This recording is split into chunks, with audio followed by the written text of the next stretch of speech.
락앤롤의 제왕이라고 우리가 얘기하죠. 엘비스 프레슬리입니다.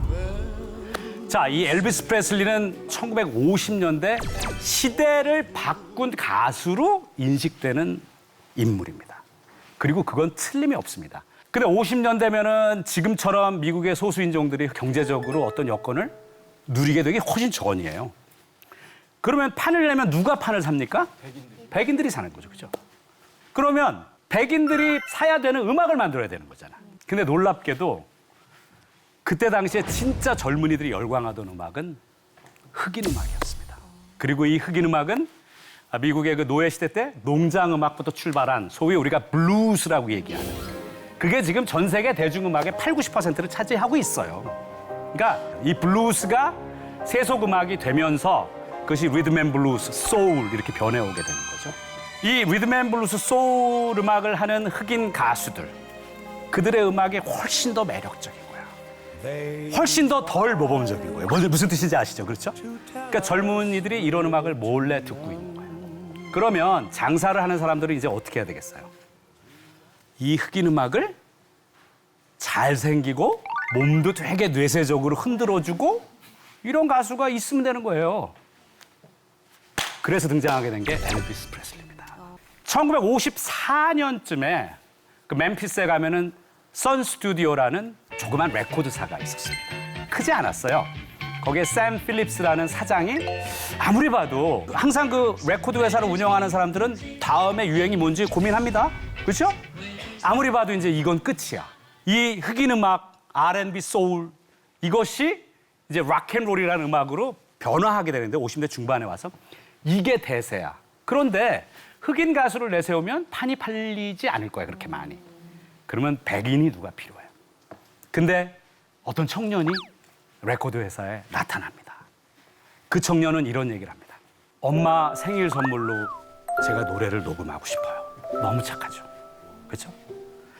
My Happiness라는 곡, That's When Your Heartaches Begin이라는 두 곡을 녹음하는데 그때 당시에는 레코드사의 영업이 영세해서 이렇게 누가 와서 노래를 녹음하면 자기 돈 내고 녹음하고 그렇게 했던 거예요.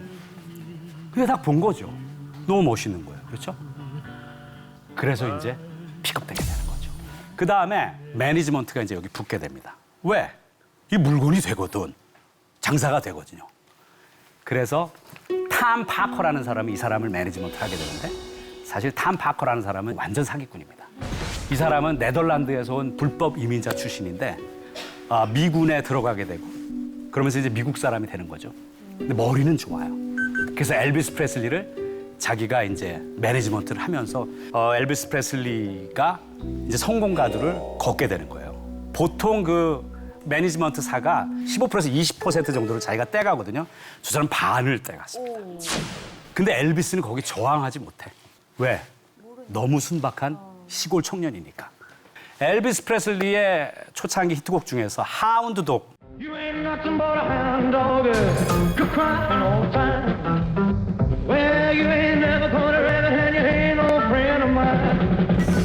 Well, they said you was high class. Well, that was just a lie. Yeah, they said you were high class. Well, that was just a lie. Yeah, you ain't never gonna ever and you ain't no friend of mine. 대단하죠? 그러니까 엘비스가 실력이 없는 게 아니에요. 어마어마한 실력의 소유자죠. 자기가 몰랐을 뿐이죠. 그리고 저렇게 춤을 추게 된 것도 자기 의도가 아니에요. 그러니까 이 매니저인 약간 사기꾼 기질이 있는 탐 파커가 엘비스 프레슬리를 매니지먼트를 하게 되면서 그런 거예요. 야, 가만히 서서 마이크만 잡고 노래하는 것보다 네가 엉덩이를 좀 흔들어주면 젊은 여성들이 환장하게 될 거야. 이런 식의 제안을 하는 거고 그건 사실 상업적인 어떤 전략으로는 굉장히 맞아 떨어지는 전략이 된 거죠. 그러면서 이제 50년대 하트브레이크 호텔이라는 곡, 이 곡은 좀 차분한 곡인데 그다음에 러브 미 텐더 이 두 곡이 연이어서 빌보드 팝 싱글 차트 정상을 정복하게 됩니다. 그래서 완전히 세상이 이제 엘비스 프레슬리의 세상으로 바뀌게 되죠. 근데 원래 이렇게 성공하면 이제 그다음부터 구설수가 따르게 되는 거예요. 엘비스 프레슬리가 이렇게 춤을 추니까 난리가 났어, 사람들이. 젊은 여성들은 열광하지만 미국의 남부의 어떤 보수주의적인 어떤 태도를 지니고 있는 사람들은 이게 어떻게 해요? 불순한 거야. 그리고 이건 악마의 음악으로 취급받았어. 그리고 전 데빌이야, 데빌. 완전히 악마인 거죠, 엘비스 프레슬리가.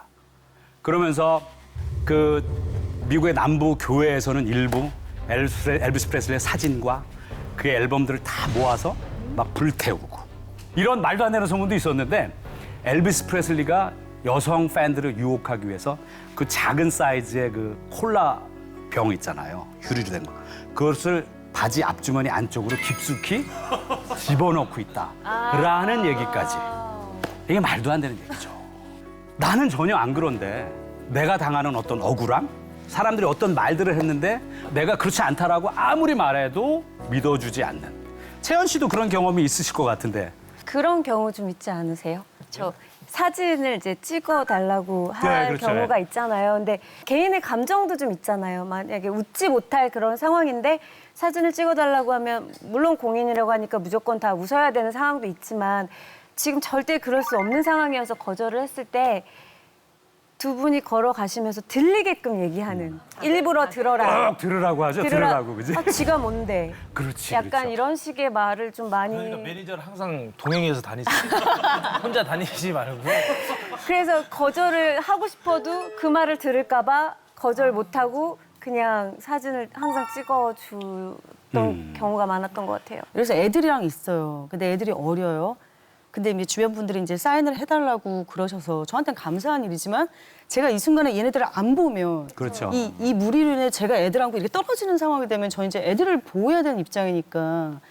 근데 그런 경우도 이렇게 결국은 안 좋게 말씀을 하시고 가는 경우에는 어떻게 설명을 드릴 수도 없고 되게 속상하더라고요. 여성분들의 그런 경우가 심한 것 같아요. 그냥 남자들 같으면 그러든지 말든지 그러거든요. 이 남자도 못 그러죠. 우리 김종석 씨는 이야, 대단한 양반이시네. 동네에서 일반 시리빠 신고 반바지 입고 나가면 연예인이 왜 그러고 다녀요? 이래요. 아, 그러면 동네를 어떻게 하고 돌아? 맞네. 그냥 내부터요. 내 인생이니까 내가 알아서 살 테니까. 그냥 저는 이렇게 넘기거든요. 잘하시는 거예요. 네. 그 대응이 참 좋은 거죠. 부럽다. 근데 엘비스 동네 프레슬리는 저렇게 대응하지 못했어요. 기본적으로 품성이 선한 사람이었던 것 같아요. 누구와 웬만하면 싸우지 않고 잘 넘어가고. 근데 언론도 완전히 엘비스 프레슬리를 사탄시하는 죄악시를 넘어서서 그런 그 공격에 동참을 했죠. 그래서 처음에는 엘비스 프레슬리가 무슨 비주류 음악의 무슨 황제처럼 여겨졌어요. 왜?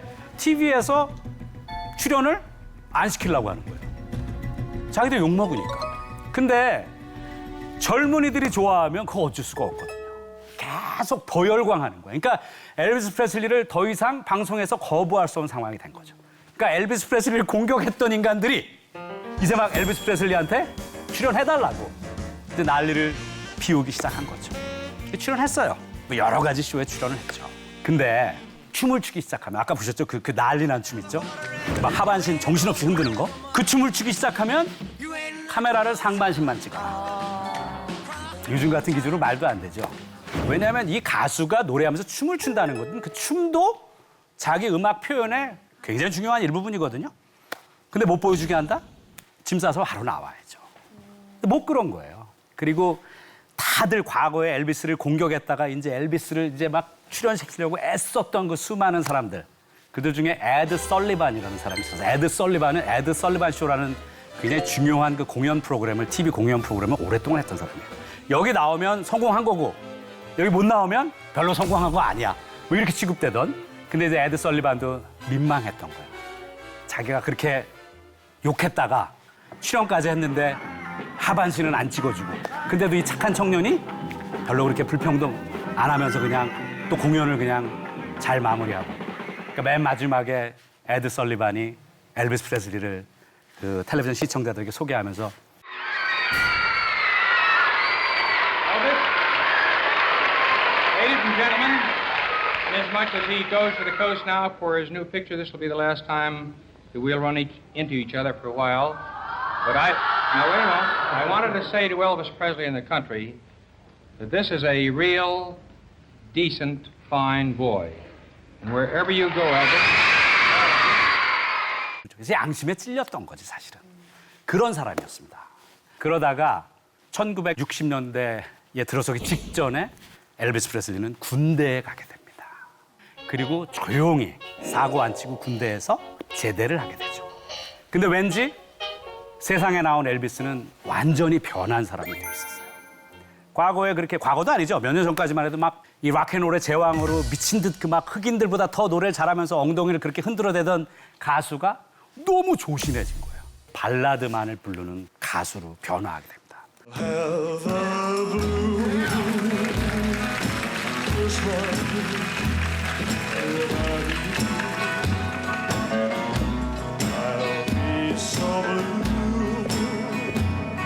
Just thinking about you.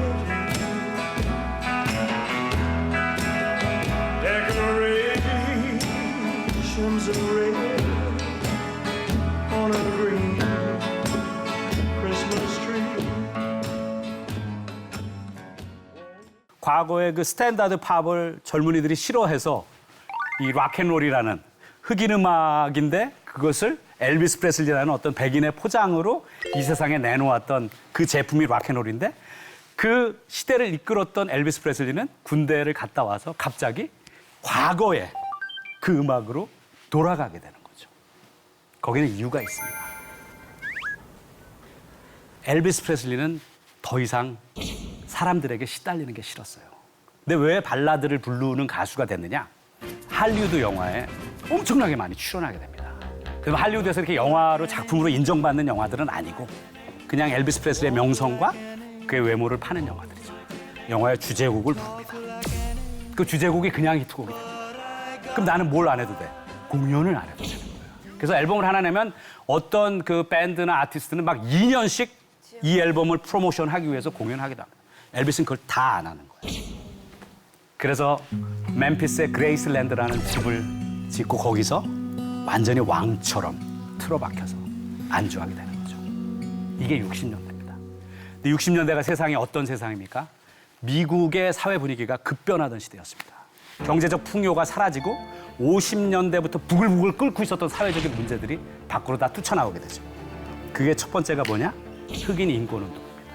흑인들이 더 이상 참지 못하고 이 도시 빈민들의 폭동이 계속 생겨나고 마틴 루터 킹 목사가 흑인들과 또 인종차별을 철폐하고 싶은 거기에 동조하는 백인들과 함께 워싱턴으로 행진을 하죠.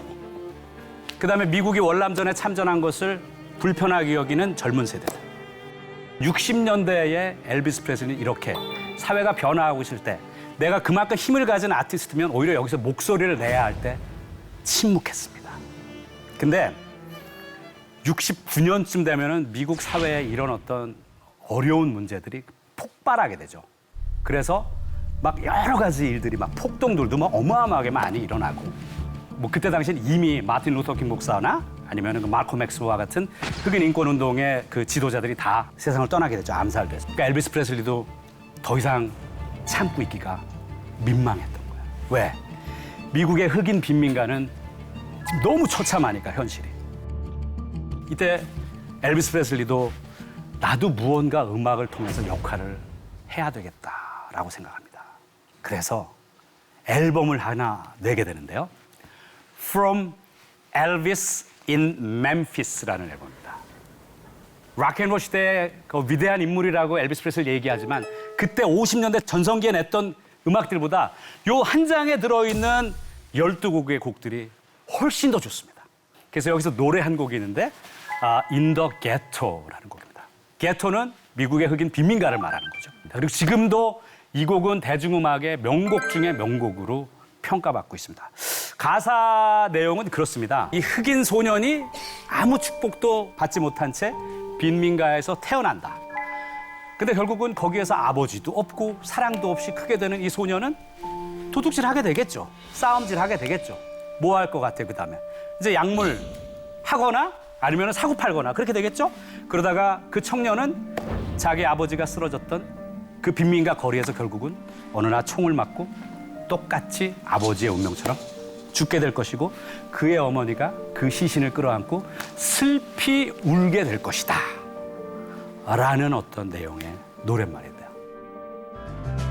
And a hungry little boy with the runny nose plays in the street as the cold wind blows in the ghetto. And his hunger burns. So he starts to roam the streets at night, and he learns how to steal and he learns how to fight in the ghetto. Then one night in desperation, the young man breaks away. He buys a gun, he steals a car, he tries to run, but he don't get far, and his mama cries. As a crowd gathers round an angry young man face down in the street with a gun in his hand in the ghetto. 대중음악을 하는 가수는 그가 살고 있는 세상과 같이 호흡해야 된다고 생각해요. 그리고 세상을 보고 느껴지는 것들을 자기 음악에 반영해야 된다고 생각합니다. 그냥 레코드 회사가 원하는 대로, 팬들이 나를 이끌어가는 대로 가면 그 삶이 무슨 그런 의미가 있겠습니까? 그러니까 엘비스 프레슬리는 음악을 통해서 그 수많은 부와 명예를 가졌지만 결국 자기가 자기 활동에, 음악 활동에 주도권을 쥐지 못했기 때문에 멸망하게 된 거죠. 그래서 엘비스 프레슬리는 결국 이제 70년대로 넘어가면서 앰피타민으로 시작해서 온갖 뭐 각성제, 진정제, 수면제 이런 것들을 먹게 되는데 그냥 뭐 예를 들어서 한 번에 구매를 하면 한 10,000알씩 이렇게 먹는 거죠. 하루에 막 몇십 알씩 이렇게 먹는 거죠. 그럼 어떻게 되겠어요, 몸이. 그래서 엉망이 돼갑니다, 몸이. 일단 앞이 잘 안 보이게 되고요. 녹내장이 오고, 그다음에 간이 안 좋아져서 간 질환이 오고요. 소화불량 당연하죠. 아예 소화불량, 소화 자체가 안 되는 거죠. 그다음에 고혈압, 당뇨, 걸어다니는 이제 병원이 되는 거죠. 몸도 120kg가 넘어갑니다. 그 엘비스 프레슬리를 매니지먼트하는 탐 파커가 딱 보니까 내 가수가 별로 상태가 안 좋아. 그럼 이제 어떻게 해야 돼요? 뽑아내야 될 생각을 해야 되죠. 그죠? 마지막 단물을 다 뽑아야 되니까. 미친 듯이 녹음을 시켜요. 그래서 3년 동안 무려 6장의 앨범을 녹음합니다. 그래도 그 보디가드 중에 마음이 좀 따뜻했던 사람이 있었던 모양이에요. 리무진이 도착하고 공연장에 이제 공연하러 나오는데 제대로 서질 못하는 거야. 그러니까 부축에서 내렸는데 바로 무릎을 꿇으면서 이렇게 쓰러지니까 이 보디가드가 이제 부축을 했겠죠. 그 딱 쳐다봤는데 이미 인생이 끝난 약간 이 선한 어떤 그 짐승의 눈을 본 거죠. 그래서 이 보디가드가 눈물을 흘렸다는 그 기록이 있어요. 근데 엘비스 프레슬리가 자신을 보면서 괜찮다고. 그럼 엘비스 프레슬리가 무얼로 죽었을까요? 사인은 심장마비입니다. 근데 화장실에서 쓰러진 채 발견됐어요. 근데 엘비스 프레슬리는 사실은 변을 보지 못해서 죽었습니다. 그러니까 이 소화하는 시스템이 완전히 엉망진창이 돼서 배변 활동 자체가 안 된 거예요. 여러분들 시원하게 배변 활동할 수 있는 것과 엘비스 프레슬리의 부와 명예 어떤 거 선택하시겠어요? 인생을 딱 봤을 때 동해바다처럼 사는 것보다는 서해바다처럼 잔잔하게 오래 가고 싶거든요. 그래서 뭐 이렇게 일을 많이 하는 게 중요한 게 아니고 내가 얼마큼의 성취감을 갖느냐가 저는 느끼는 게 큰 것 같더라고요. 그래서 서해바다는 너무 나갈 때 싹 빠지고 들어올 때 확 들어오고. 저는 가끔 그런 생각 해봅니다. 엘비스 프레슬리가 그 착한 청년이 엄마에게 생일 선물을 주기 위해서 그 레코드 회사를 찾지 않았더라면, 그리고 약간 자기 몸에 걸맞지 않는 락앤롤의 제왕이라는 옷을 입지 않았더라면, 그리고 그런 엉덩이 춤을 추라고 할 적에 내 뜻이 아니면 그냥 추지 않았더라면 저는 그렇게 변기를 부여잡고 그렇게 비참하게 인생을 마무리하지는 않았을 것 같습니다. 우리 무술 선배님들은 하고 싶어 했던 게 무술 배우예요. 제가 어렸을 때 봤던 막 발차기 하면서 멋있게 막 그 악당을 물리치고 하는 그 배우. 저는 그 배우가 우리가 하는 줄 알았더니 아니더라고요. 거기에는 이제 우리가 주인공한테 맞아서 날아가는 그런 역할이었기 때문에 저는 솔직히 포기를 했어요. 그리고 내가 어떤 식으로 내가 살아나가야 될까라고 생각을 하고 저는 배역과 스턴트만 하겠습니다. 저는 출연 안 하겠습니다. 반대의 길을 걷기 시작한 거죠. 저는 그게 싫었어요. 왜 싫었냐면 연기를 못 했으니까. 근데 그렇게 했더니 나한테 일이 더 많아지더라고요. 이제 그러다가 이제 막 대역에 미쳐서 이제 하다 보니까 제가 어떤 소리까지 들었냐면 테러리스트의 패션쇼 마지막 장면이었는데 이렇게 제가 이제 무대에 있어요. 그냥 나하고 싸워야 될 검은 양복들이 쫙 펼쳐져 있는 거죠. 그때 제가 테이블에 뛰어오르는 선배의 다리를 차면 테이블하고 선배가 넘어지기로 됐는데 이 선배가 잘못 넘어져가지고 테이블을 나한테 이제 다리 쪽에 정강이를 대고 이 사람이 그 테이블 때리고 그 위에 자기가 떨어진 거예요. 그러니까 나도 모르게 악 하고 이제 비명 소리가 난 거죠. 그러니까 이제 컷하고 이제 막 달려오잖아요. 야 괜찮아 왜 그래? 괜찮습니다 다시 가시죠. 또 액션을 했어요. 다 끝냈어요. 그거 끝내고 나서 선배가 나한테 쓰고 오더니 야, 너 마약하지? 예? 너 마약해 이 자식. 이거 너 약해. 너 약하지 마 임마 이러는 거예요. 저 약 안 하는데요. 그게 뭐였냐면 분명히 저거 촬영 한 2-3시간 못 해야 되는 고통일 텐데 저 다리가 앞으로 금이 가거나 그랬을 텐데 저걸 미친놈처럼 소리 지르면서 또 기합을 넣으면서 해? 기합을 내야 안 아프니까 으악 하고 막 해야 이게 나름대로 이제 끌어오르는 게 있잖아요. 이제 그럴 정도로 저한테는 레디 액션이라고 하는 그 감독님들의 그 구호가 저한테는 마약이었어요. 마약. 정말. 자 그러면서 영화를 하면서 이제 많이 다치기 시작하잖아요. 본투킬이라는 영화의 주인공이 누구인지 아세요? 본투킬. 네, 정우성 씨와 심은하 씨. 그때 제가 정우성 씨 대역으로 이제 오토바이를 좀 탔어요. 비를 뿌리고 이제 헬멧을 이제 대역이니까 이제 다 가리고 스탠바이를 하고 있는데 카메라가 이제 이쪽에 있으면 저 앞에 이제 정우성 씨 팬분들이 이제 여성분들이 이렇게 모여 있었던 거예요. 그리고 제가 이렇게 내리면서 저 사람들 왜 길을 안 비켜주지? 내가 가야 되는 길인데.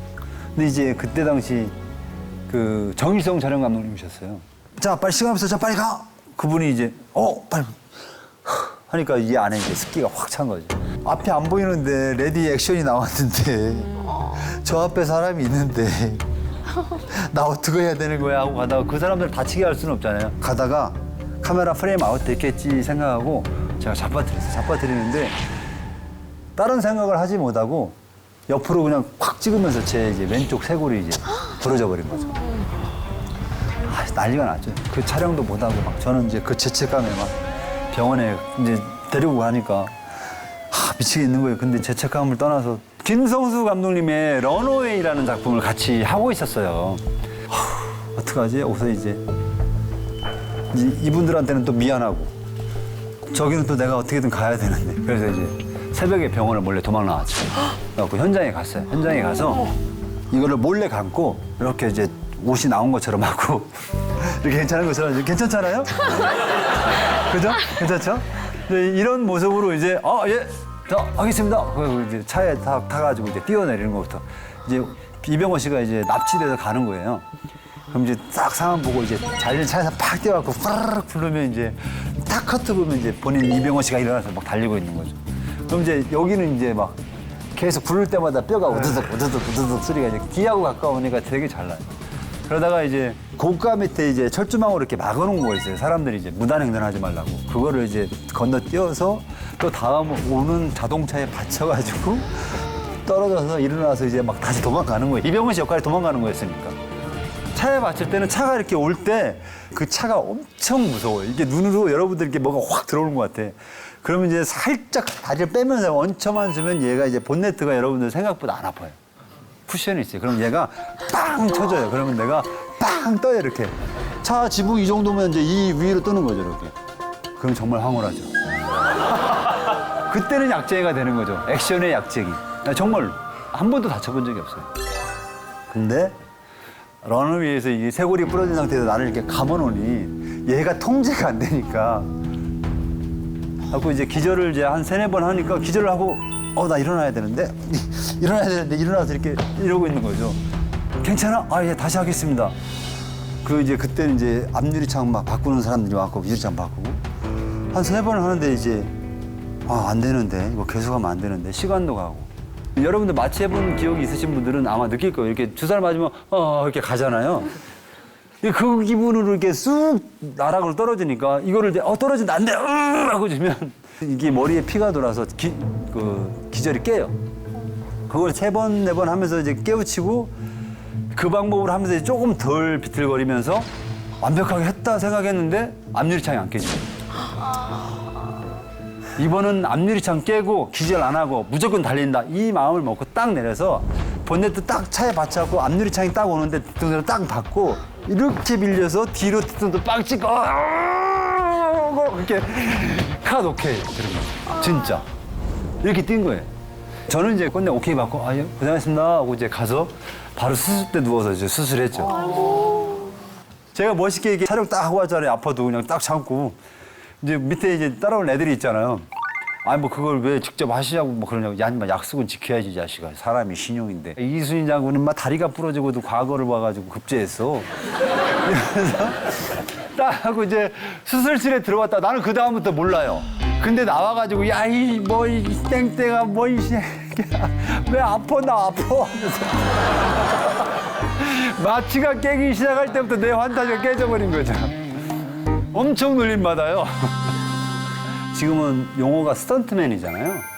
그 스턴트맨이기 전에 용어가 있어요. 뭐냐면 으악 하고 죽는다고 해서 의학세.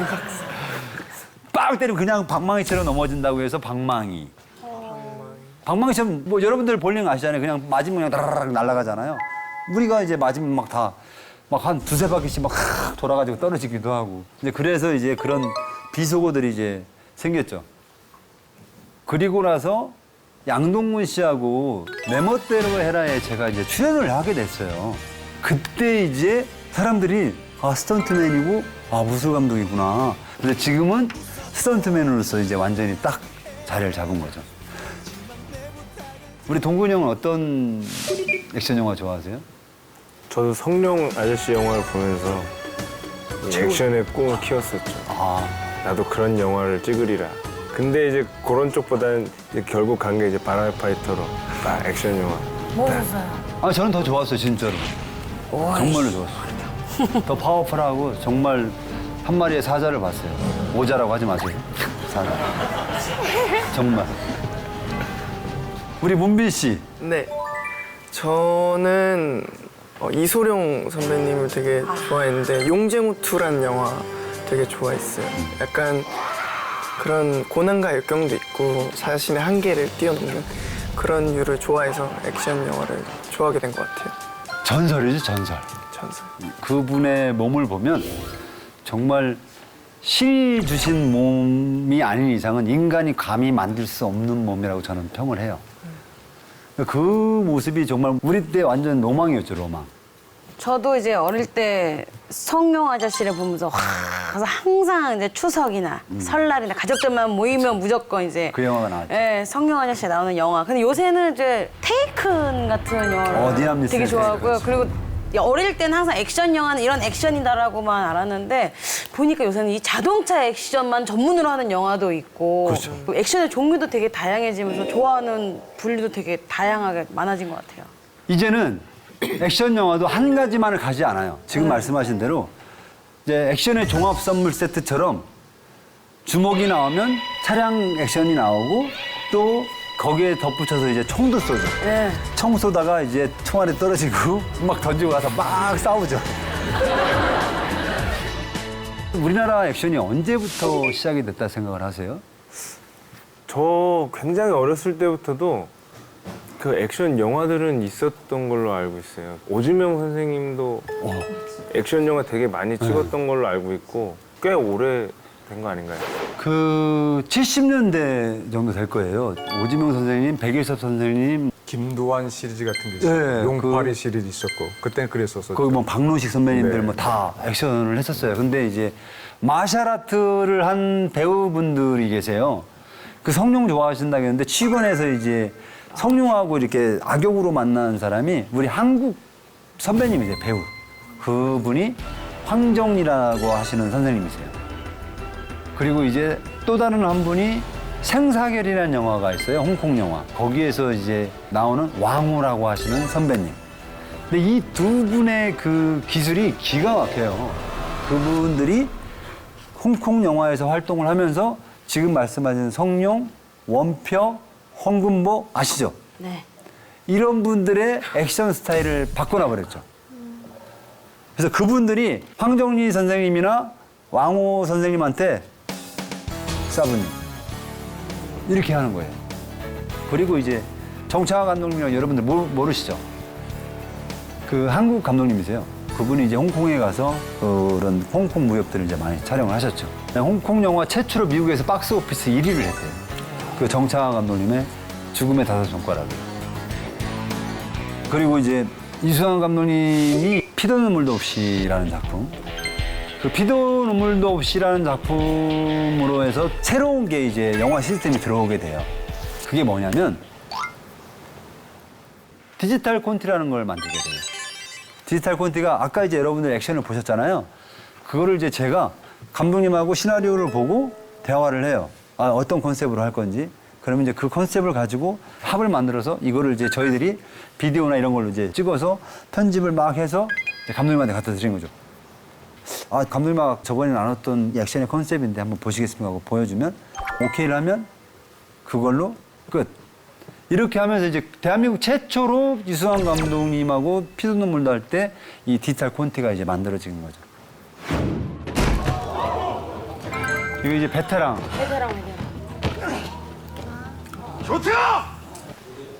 조태호 씨, 당신을 이게 이제 서울 액션스쿨 콘티 하는 거예요. 초록기사 폭행 및 살인 미수, 경찰관 살인교사 혐의로 긴급 체포합니다. 당신은 묵비권을 행사할 수 있고 지금부터 하는 말을 끝까지 전달하겠습니다.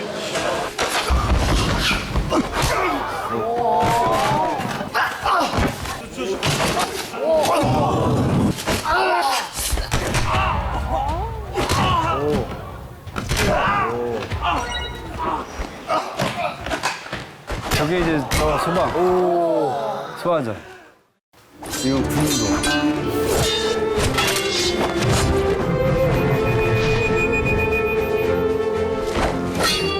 저쪽 가면 이제 콘티예요. 디지털 콘티.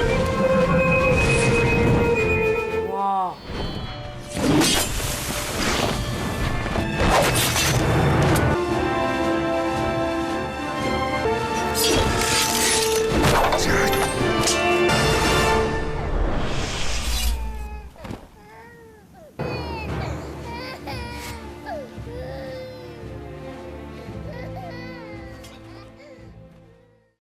강동원 씨가 조선제일검이에요. 하정우 씨는 백정이었죠. 손잡고 대잡는.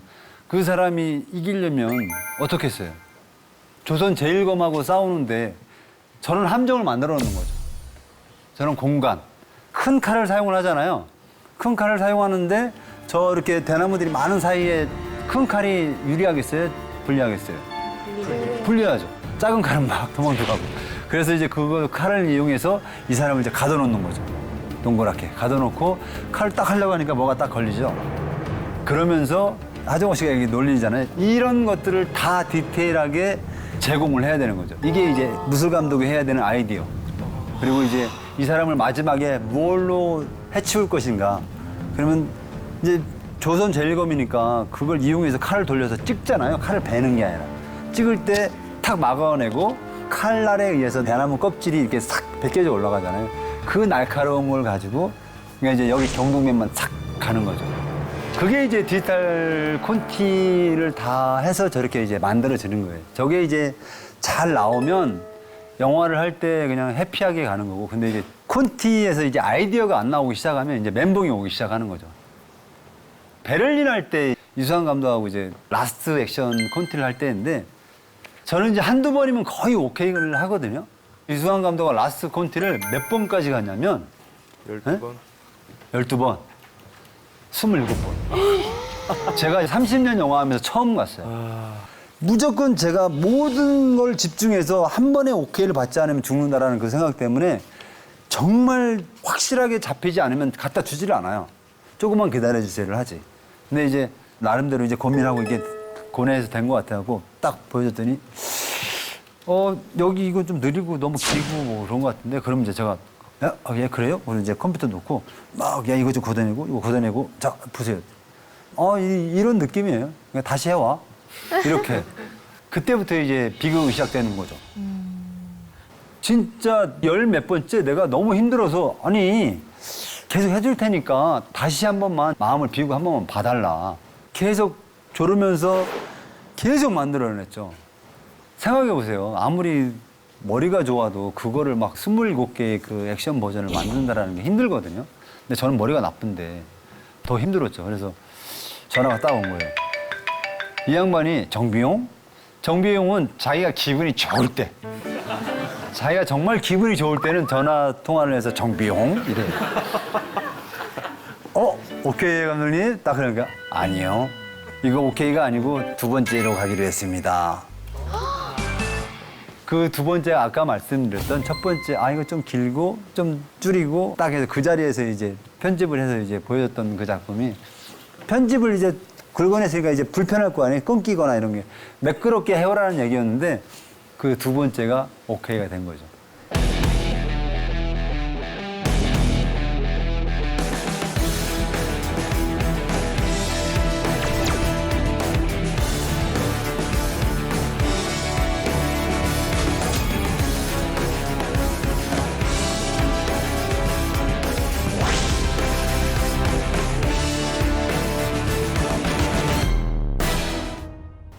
근데 감독님, 네. 많은 배우분들하고 많은 작품 하셨잖아요. 가장 액션을 잘하는 배우는 누군가요? 감독님 보시기에. 양동근? 잘하는 배우들은 정말 많아요. 양동근 씨도 정말 잘하고, 뭐 유승범, 뭐 장혁 씨, 정우성 씨, 하지원 씨. 담화부터 이제 활약을 하기 시작했죠. 그리고 이제 시크릿 가든에서 여자 스턴트 우먼으로 나오고. 그러면서 제가 이제 시크릿 가든 촬영할 때의 에피소드인데 대역이 다 있어요. 주인공들 대역들이.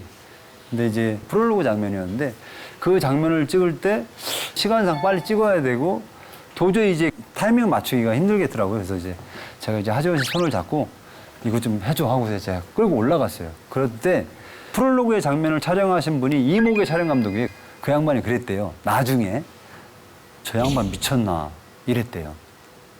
어떻게 하지원 씨를 직접 저걸 시키려고 해? 근데 하지원 씨가 3번 만에 성공을 했어요. 그거를. 그 보면 뭐 위험한 요소들이 되게 많았는데 그거를 이제 과감하게 이제 한 거죠. 그래서 제가 얘기를 많이 하는 배우가 하지원 씨예요. 여자 액션 배우로서는. 근데 그분은 뭐 전문 마샬아트 배우는 아니지만 액션을 수행하는 데 있어서는 정말 최고. 그리고 이제 남자로서는 뭐 정우성 씨는 우리 이제 양동근 씨처럼 되게 터프하고 정말 이렇게 파워가 있다라면 강동원 씨는 하나의 연꽃처럼 이렇게 그 양반이 전우치라는 영화를 촬영을 할 때 와이어 액션을 많이 했거든요. 그때 와이어를 타는데 너무 아름다운 거예요. 정말로. 이 와이어 액션이 정말 힘들어요. 이 와이어 액션 한 번 하고 나면 완전히 내 몸이 뭐 사지가 완전 따로따로 노는 것 같거든요. 컨트롤하기가 힘들어요. 내가 꽉꽉 매갖고 숨도 못 쉬고 그럴 정도로 굉장히 힘든 건데 강동원 씨 같은 경우에는 굉장히 부드럽고 또 그분도 무용을 좀 하셨던 것 같아요. 그래서 이제 그런 느낌의 아름다운. 그리고 이제 제가 군도 아까 칼 할 때는 일부러 조금씩 크기를 길게 했어요. 강동원 씨가 워낙 이제 선이 예쁘니까 좀 더 기르면 더 선이 예뻐지잖아요. 그런 식으로 이제 캐릭터 보완을 해줬죠. 어릴 때는 울보에다가 뭐 그냥 공부는 그냥 적당히 하는 부잣집 아들이었는데 우리 아버지가 공부를 좀 시키려고 서울에 유학을 보낸 거예요. 1학년 때 담임 선생님이 야 27번 나와 노래 27번이 나였어요. 잊어먹지도 않아.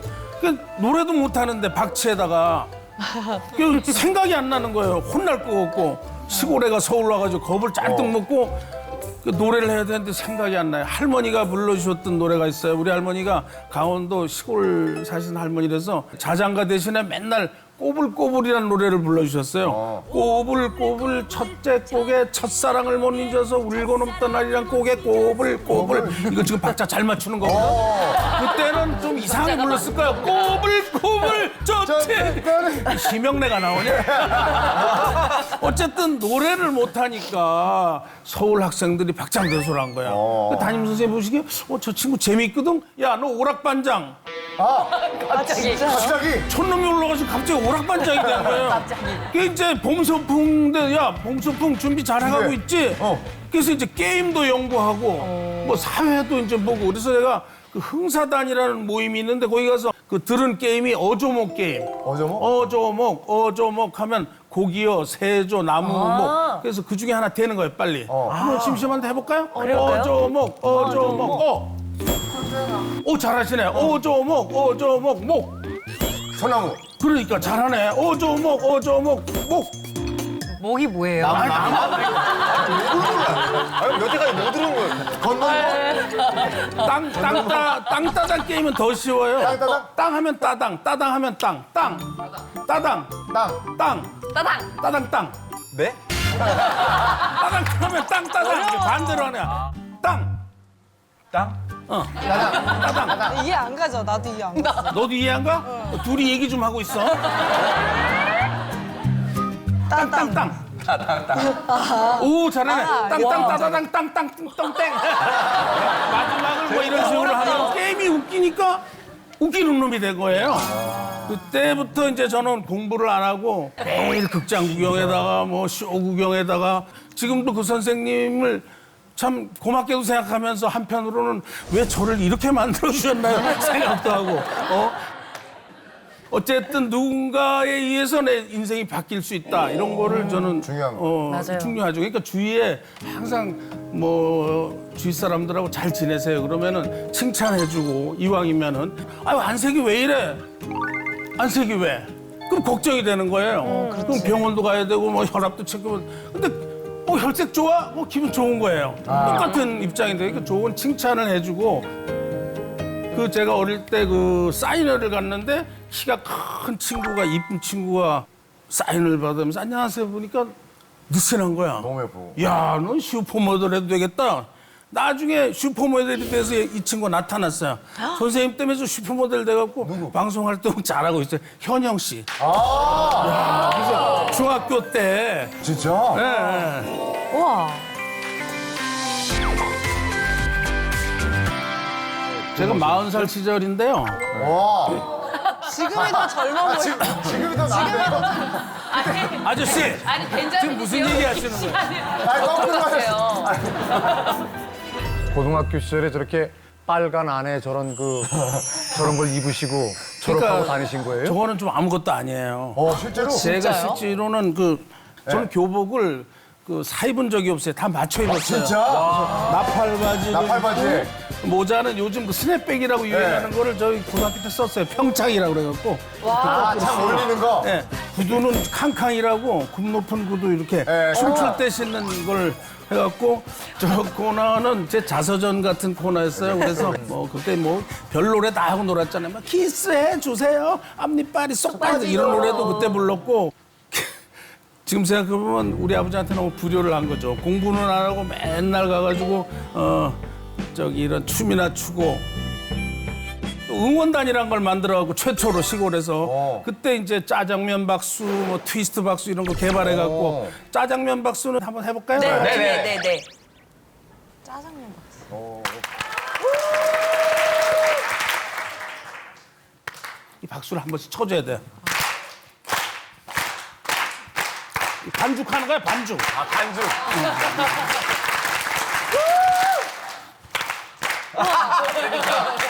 우와. 이런 거 하고 재밌어요. 아니, 짜장면 박수도 박수 치면 또 형님 또 저하고 옛날에 꽁투 하실 때 만들었던 ABC 알파벳 댄스도 있잖아요. 이 강의야 뭐야 나는. 어쨌든 YMCA가 있었는데 YMCA 그래서 그걸 보고 알파벳 전체를 한번 만들어 보자 그래갖고 꽁투를 기쁜 우리 토요일 날 할 때 화장실에 가서 밤새 연구해갖고 만든 게 알파벳 댄스예요. 뭐 M 뭐 이런 거 Q Z 뭐 여기 한번 나와봐. 이제 나는 몸이 굳어서 안 되는데 홍록기 씨는 잘 될 거야. M.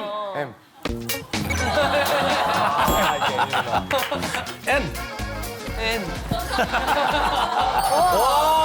아이. 이제 서울로 유학을 갔다가 다시 이제 시골로 쫓겨내려가가지고 시골 가서 전파했던 그런 그 생각으로 이제 추억의 책가방을 만든 거예요. 예. 추억의 책가방 말고도 뭐 많은 꽁트들을 제가 했었는데 느닷없이 심영래군이 나타난 거예요.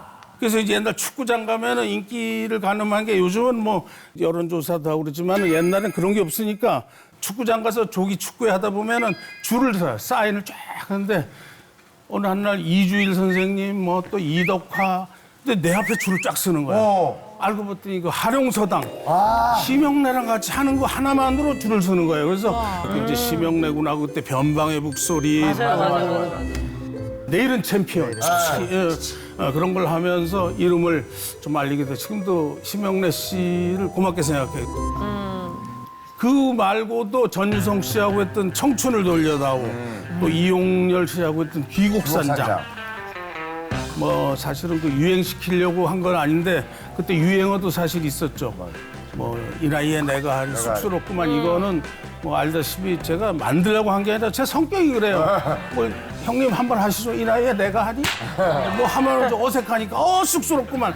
이게 다 유행어가 되고 한 20년 동안 일중독이었어요. 제가 그때는 뭐 신나더라고. 사실 그 밑바닥에서 막 고생하고 뭐 이러다가 인기를 얻고 나니까 너무 신나는 거야, 이 일이. 그래서, 이게 내 체질에 맞는구나. 그래서 한 20년 동안 한 주도 안 쉬고 방송한 기록을 그때는 갖고 있어요. 지금은 뭐 20년, 뭐 30년 많이, 채널도 많이 생기니까 많이 하시는 분들 계시지만 그때는 아주 대단히 즐거운 시간이었죠.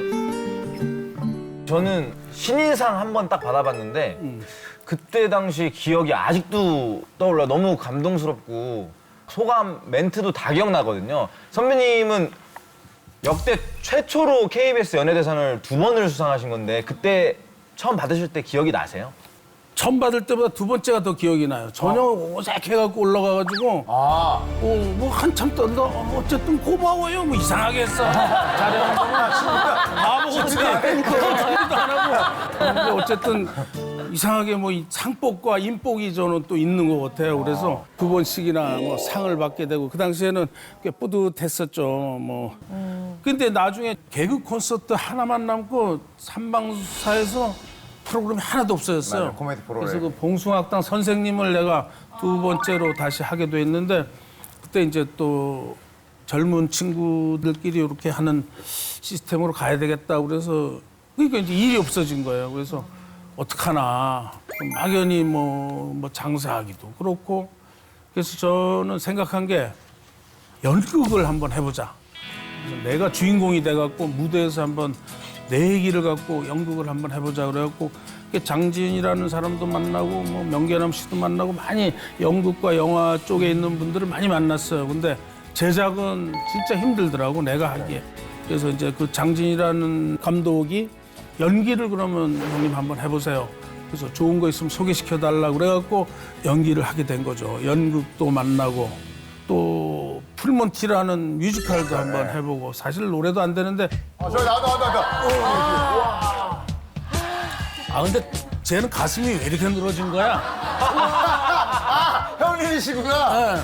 운동을 한다고 했는데 얼굴이 달라. 5kg을 뺐는데도 저 정도밖에 안 나왔어요. 살이 빠지니까 몸이 되게 아니 근데 복근은 있는데 정말 많이 처지셨네요. 저거 하면서도 얼마나 창피했던지 홀랑 벗는 역이잖아요. 마지막에 다 벗죠. 그래서 나는 벗으면 못한다. 그래서 티팬티라도 입혀달라. 사실 안 되는 거에 이렇게 도전하는 줄 몰라요. 노래도 안 되는데 되게 어려웠던 노래예요. 고음으로 흑인이 부르는 노래인데 철없던 어린 시절 아버님 말씀이 뭐 이런 노래인데 근데 웬만한 뮤지컬 배우보다 내가 더 잘했던 거야. 농담이고 어쨌든 이 풀몬티 할 때는 감독이 도저히 안 됩니다. 이거 AR 떠서 합시다. 노래 반박이 너무 안 돼서 아쉬워서 가슴이 되게 아팠죠. 장진 감독을 또 이제 만나게 된 게 또 나한테는 영화를 좀 하게 된 계기가 또 되는 그렇죠, 거예요. 네. 그래서 연극을 하는데 처음에 보통 대본을 받아보면은 좀 이렇게 배역부터 보고 있잖아요. 무슨 그렇죠. 내가 할 만한 거 아버지다 뭐 이렇게 읽게 되는데 활력이 없어. 별로 아니 뭐 한두 개 있는데 좀 내 양에 안 찬 거야. 그러니까 다시 한번 잘 이거 장령이라고 해보고 싶은 거야. 그래서 진아 이거 나 해보고 싶다. 했더니 아 형님 대사도 많고 이거 아예 안 돼요. 욕심을 좀 버리시고 작은 역부터 차근차근히 하세요. 그래서 좀 해주라.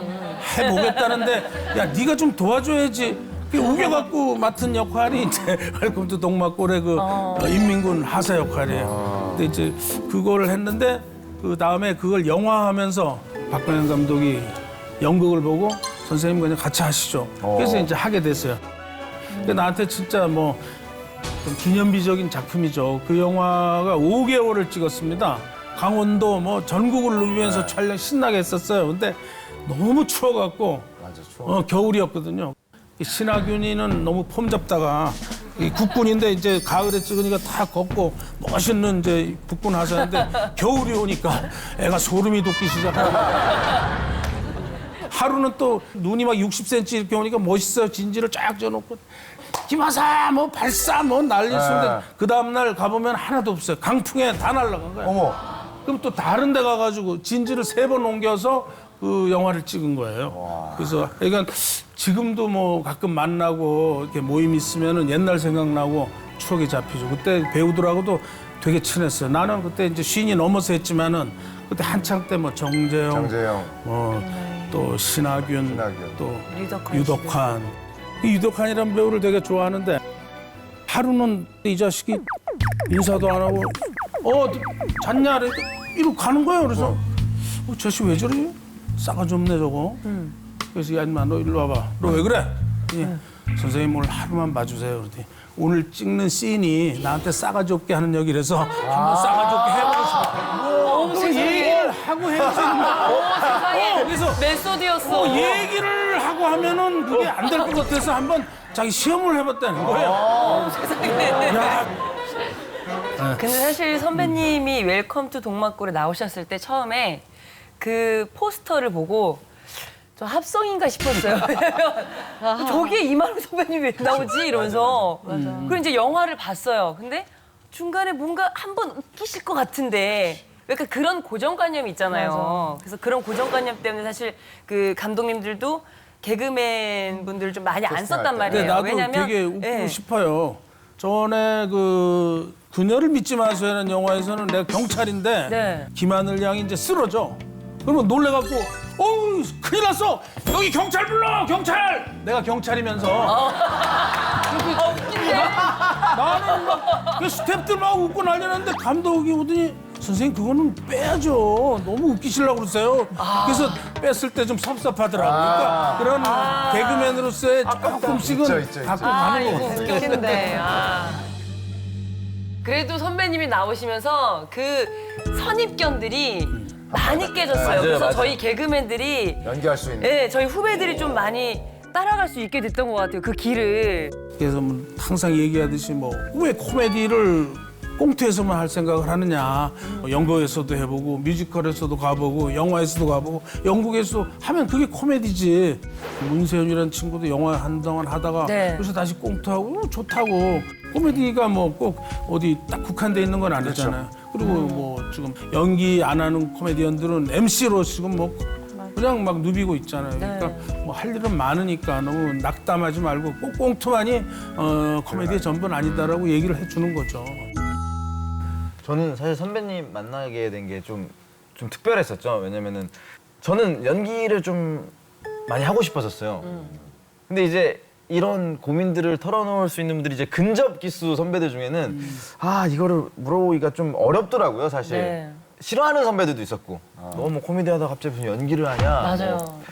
그때 당시에 막 이준익 감독 막 그런 인터뷰만 봐도 우리 이마령 선배님을 막 존경한다고까지 막 표현하고 그 정도였거든요. 그래서 제가 야 이건 제가 안 찾아가면 좀 후회가 되겠다 해가지고 뭐 조심스럽게 이제 이런 것 저런 거 여쭤봤는데 선배님이 해주셨던 조언이 너무 재밌었던 게 보통은 이런 걸 물어봤을 때 이 많은 선배들이나 어른들은 이제 본인이 이렇게 해서 이런 노하우로 성공을 했다라고 얘기를 해주시는데 선배님은 자꾸 본인의 실패담을 들려주시는 거예요. 이러면 안 돼. 네, 그러니까 남자들 같은 경우는 주로 싸워서 이긴 얘기를 하잖아요. 근데 선배님은 의도 맞은 얘기만 하는 거예요. 그러면서 넌 이렇게 하면 안 된다. 이런 현실적인 조언을 해주시니까는 제가 굉장히 와닿았었죠. 저 후배들한테 좀 그런 것도 있더라고요. 이 개그계에서 그래도 조금 굵직한 역 한 사람이 뭐 이렇게 왜소한 역을 하고 돌아다니면 어떻게 생각할까? 난 그런 게 좀 있었어요. 남이 날 어떻게 생각할까? 사실 그러면 안 되는데 그 당시에는 좀 뭐 이렇게 주인공병도 있었고 이런 거는 이제 좀 적은 역이 들어오면 특별 출연이라고 써달라고 그러기도 하고 그러면 조금의 본인 만족 있잖아. 그래서 이제 어떤 경우에는 내가 막 고쳐. 내가 막 역할을 너무 늘려나갔고 감독님 이렇게 하면 어떨까요? 뭐 이렇게 하는 경우도 받아들여지는 경우는 좋은 거고 이제 웬만하면은 그냥 대본대로 하시죠. 섭섭하고 사실은 내가 치매 걸린 아버지 역할이 들어왔는데 그 역을 못 하겠다. 그 역을 했었어야 되는데 김용화 감독의 미녀는 괴로운데 이면식 선배님이 뭘 하셨지만은 아버님 생각이 나고 막 내가 아픈 거 하려니까 막 이래. 그래서 근데 그때 했었어요. 이번에 신과 함께 그래도 뭐 왕 중에 하나라도 그러니까 인맥을 놓치면 안 돼. 나이 먹고 경험을 해봐야 알겠더라고. 또 나중에 내가 나이를 더 먹으면 어떨지 모르지만 지금 와서는 그런 사소하고 작은 역이라고 생각했던 것들이 굉장히 중요한 역이고 그런 것들이 모여서 이제 크게 뭘 하나 이루어진다는 점에서 내가 잘못 생각했다 이런 생각은 들죠. 예. 영화제에서 상도 받으신 걸로 알고 있어요. 네, 그 청룡영화상 조연상. 근데 그 내가 제작 발표회 때 전 이 영화로 신인상 한번 받고 싶습니다. 그래갖고 막 기자분들도 좋아하고 막 사람들 박수 치고 그러니까 신인상 후보에 올린 거예요. 빨리 내려, 나 신인 아니야. 이거 올리면 망신만 당해. 나 그리고 옛날에 영화 했어. 이 영화 올릴 거면 조연상으로 좀 올려줘. 그때 이제 바꿔서 올렸는데 그게 또 운이 좋아서 그에 이제 상을 받았어요. 그걸로 인해서 좀 자신감도 얻고. 그러니까 인정받은 조금, 거잖아요.